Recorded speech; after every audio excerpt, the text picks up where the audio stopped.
السلام علیکم دوستو، ایک بار پھر سے زیس ٹی وی میں خوش آمدید۔ دوستو، کیا آپ جانتے ہیں کہ دنیا کے آخری کنارے پر ناروے موجود ہے، جہاں بہت ہی زیادہ سردی پڑتی ہے، تقریباً پورا سال برف سے ڈھکا رہتا ہے۔ ناروے ناردرن سی کے بالکل اوپر ہے اور اس کا بارڈر فن لینڈ، سویڈن اور رشیا کے ساتھ ٹچ ہوتا ہے۔ یہ دنیا کا 5واں سب سے امیر ملک ہے۔ یہ اتنا امیر ہے کہ اس کی 25% آبادی ملینئر ہے۔ یہ دنیا کا 7واں سب سے ہیلدی ملک بھی ہے اور دنیا کا سب سے زیادہ ڈیموکریٹک کنٹری بھی ہے۔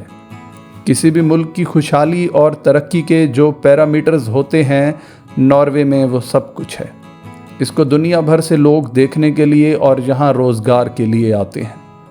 لیکن دوستو، کیا آپ جانتے ہیں ناروے ہمیشہ سے ایسا نہیں تھا۔ ناروے ایک بہت ہی غریب ملک تھا۔ 1799 میں مشہور اکنامسٹ تھامس میلتھس نے برف سے ڈھکے ہوئے ناروے کا وزٹ کیا تو اس نے ایک ایسا ملک دیکھا جس کی آبادی تھوڑی بہت کھیتی باڑی کر کے اپنا وقت گزارتی تھی۔ یہ ایک ایسا پہاڑی ملک تھا جو پورا سال برف سے گھرا رہتا تھا۔ اس میں سفر تقریباً ناممکن تھا، کوئی سفری سہولیات نہیں تھی اور ٹاؤنز بہت دور دور تھے، اور یہاں تعلیم کی بھی بہت کمی تھی۔ اس ملک میں 6 مہینے سخت جما دینے والی سردی ہوتی تھی، جس وجہ سے زراعت بہت مشکل کام تھا اور لوگ بہت مشکل سے زندگی گزارتے تھے۔ تھامس کے وہاں سے جانے کے بعد 18ویں صدی کے آغاز میں ناروے کے حالات مزید بگڑ گئے تھے۔ ناروے کی اکانومی بالکل تباہ ہو چکی تھی اور وہاں قحط کی صورتحال بن گئی تھی، اور ایسا لگتا تھا کہ اب ناروے اسی غربت میں ہمیشہ رہنے والا ہے۔ تو پھر کیسے ایک ڈوبی اکانومی والا قحط زدہ ملک دنیا کا 5واں امیر ترین ملک بنا؟ کیسے ناروے اتنا ڈیولپڈ ملک بنا؟ یہ ہم جانیں گے آج کی اس ویڈیو میں۔ دنیا کے 85% آئل ریزروز عرب ممالک میں موجود ہیں۔ اس لسٹ میں رشیا بھی شامل ہے، لیکن ان سب کا جی ڈی پی ملا کر بھی پوری دنیا کا 8% جی ڈی پی کے برابر بنتا ہے۔ دوسری طرف ناروے ہے، جو کہ آئل پروڈکشن میں دنیا میں 13ویں نمبر پر آتا ہے، لیکن کوالٹی آف لائف کے اعتبار سے دنیا میں 4تھے نمبر پر آتا ہے، اور ان تمام ممالک سے اس کی کوالٹی آف لائف بہت اچھی ہے۔ لیکن عرب ممالک سے کیسے ناروے آگے ہوا؟ کیونکہ آئل پروڈکشن میں تو وہ ناروے سے آگے ہیں۔ اس کی وجہ جاننے کے لیے ہمیں سب سے پہلے آئل کرس کے فینومنا کو سمجھنا پڑے گا۔ تیل کا مسئلہ یہ ہے کہ یہ بالکل لاٹری جیسا ہوتا ہے۔ تیل جس ملک سے نکلتا ہے وہ اس ملک کو راتوں رات پیسے میں نہلا دیتا ہے، مگر زیادہ تر ملکوں کے حکمران اس پیسے کو ٹیکس کم کر کے اور اخراجات بڑھانے میں استعمال کرتے ہیں، اور وہاں عیاشی بڑھ جاتی ہے۔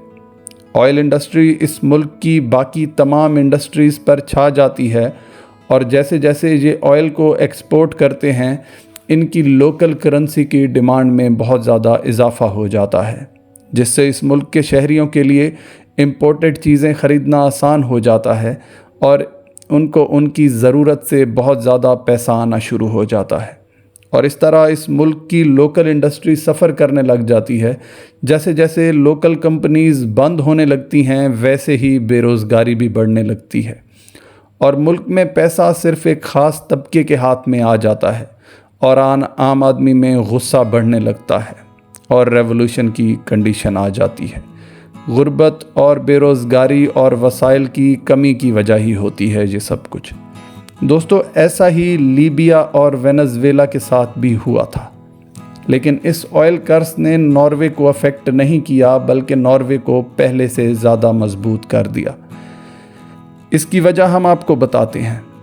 19ویں صدی میں ناروے کی ساری اکانومی سی ٹریڈ سے چلتی تھی، اور پورٹ کی اچھی لوکیشن ہونے کی وجہ سے فش، ٹمبر اور منرلز اور بہت سی چیزیں یورپ اور ایشیا کے بہت سے ممالک کو بھیجی جاتی تھیں۔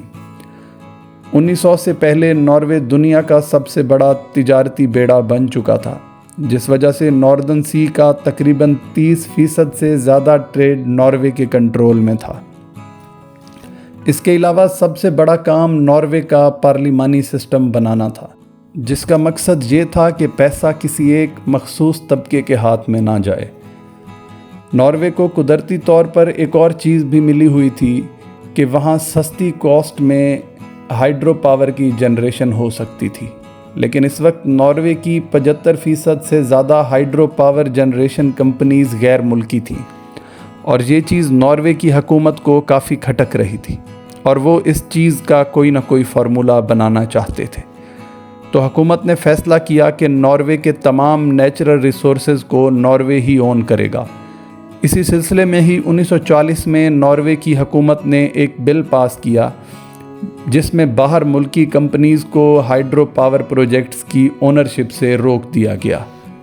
اسی دوران سڑکوں اور ریلوے کا نظام ماڈرنائز ہو گیا، اور اس سے وہاں کی انڈسٹری کو بہت فائدہ ہوا۔ 1940 سے 1970 تک ناروے کی جی ڈی پی گروتھ 3.3% تھی۔ دنیا میں سب سے زیادہ ٹیکس ناروے میں تھا، اور ٹیکس کا بڑا حصہ ایجوکیشن، ہیلتھ اور لوگوں کی بہتری اور انڈسٹری کو بوسٹ کرنے پر خرچ ہو رہا تھا۔ 1965 تک ناروے میں ان امپلائمنٹ تقریباً 0 پر پہنچ چکی تھی۔ تب تک ناروے یورپ کے امیر ملکوں کے لیول پر آ گیا تھا، لیکن اب سب بدلنے والا تھا۔ 1959 میں نیدرلینڈ میں نیچرل گیس کے ذخائر ملے، اور اسی دوران ماہرین کو لگا کہ ناردرن سی کے نیچے بھی آئل ریزروز ہو سکتے ہیں۔ 1966 میں فلپ پیٹرولیم نے ناردرن سی میں آئل کی تلاش کے لیے ڈرلنگ شروع کر دی۔ 2 سال تک ڈرلنگ ہوتی رہی، لیکن فلپ پیٹرولیم کو کچھ نہ مل سکا۔ آخرکار فلپ پیٹرولیم کمپنی نے ایک آخری ٹرائی کی اور فل ڈیپ ڈرلنگ شروع کر دی، اور آخرکار 2 سال کے بعد 1971 میں ناردرن سی کے نیچے بہت بڑے آئل ریزروز مل گئے۔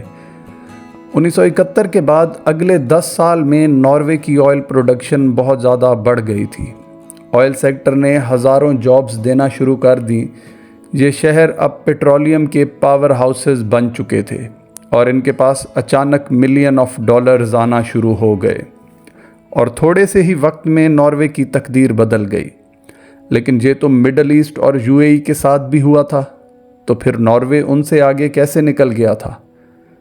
ناروے کی حکومت نے پہلے ہی یہ بل پاس کر لیا تھا کہ نیچرل ریسورسز پر کسی ایک شخص یا پارٹی کا اختیار نہیں ہوگا، اور اس سے آنے والی انکم ڈائریکٹلی عوام کی فلاح پر خرچ ہوگی، اور ان کے لیے روزگار کے مواقع فراہم کیے جائیں گے۔ آئل سے آنے والے پروفٹ انفراسٹرکچر ڈیولپمنٹ اور تعلیم پر خرچ ہوں گے۔ ناروے باقی آئل پروڈیوسرز ملکوں کی طرح ٹیکس کم کر سکتا تھا، لیکن ناروے نے ٹیکس کم نہ کیا، اور ٹیکس کا پیسہ بھی عوام پر ہی خرچ کرتا رہا۔ اس کے علاوہ ناروے کی گورنمنٹ نے 1990 میں پینشن فنڈ بنایا، جس کا مقصد ناروے میں لوکل انڈسٹری کو فروغ دینا تھا۔ اس کا فائدہ یہ ہوا کہ وہاں کی لوکل انڈسٹری بھی بڑھنے لگی، اور وہاں پر بہت سی جابز بھی کریٹ ہونا شروع ہو گئیں۔ اس سے ناروے میں ان امپلائمنٹ ریٹ 0 پر آ گیا، اور ناروے اپنے جیسے بہت سے باقی ملکوں سے بہت آگے نکل گیا۔ ناروے ایک غریب ملک تھا، اور ناروے آج دنیا کا 5واں امیر ترین ملک بن چکا ہے، اور اپنی عوام کو بھی غربت سے نکال چکا ہے۔ دوستو، ہمارے چینل کو سبسکرائب کریں، لائک کریں، اور بیل آئیکن پریس کریں تاکہ ہماری آنے والی تمام ویڈیوز آپ تک پہنچ سکیں۔